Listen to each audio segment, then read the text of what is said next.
আজকে কাঁচা আম দিয়ে এমন একটা রেসিপি করে দেখাবো যে জিভে জল আসবেই। তার জন্য আমগুলোকে খুব ভালো করে ধুয়ে একটা শুকনো ন্যাকড়া দিয়ে ভালো করে মুছে নিচ্ছি। ছোট ছোট করে টুকরো করে নেব।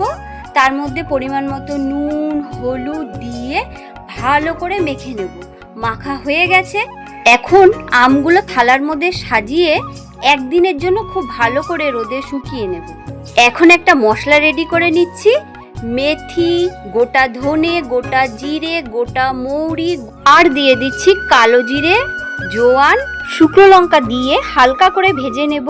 ভাজা হয়ে গেছে। 2 চামচ সর্ষে দিয়ে খুব ভালো করে পেস্ট করে নেব। পেস্ট করা হয়ে গেছে। 1 বাটি সর্ষের তেল দিয়ে সর্ষের তেলটা এখন একটু গরম করে নেব। গরম হয়ে গেছে, নামিয়ে নিয়েছি। তার মধ্যে 1 চামচ হলুদ, পরিমাণ মতো নুন দিয়ে এখন শুকিয়ে রাখা আমগুলো দিয়ে দিচ্ছি। ভেজে রাখা মশলাটা মিশিয়ে দেব। 2-1টা কাঁচা লঙ্কা দিয়ে এখন খুব ভালো করে মিশিয়ে নিচ্ছি। খুব ভালো করে মেশানো হয়ে গেছে। এখন ঠান্ডা করে কৌটোর মধ্যে ভরে নিচ্ছি। কি জিভে জল আসলো তো।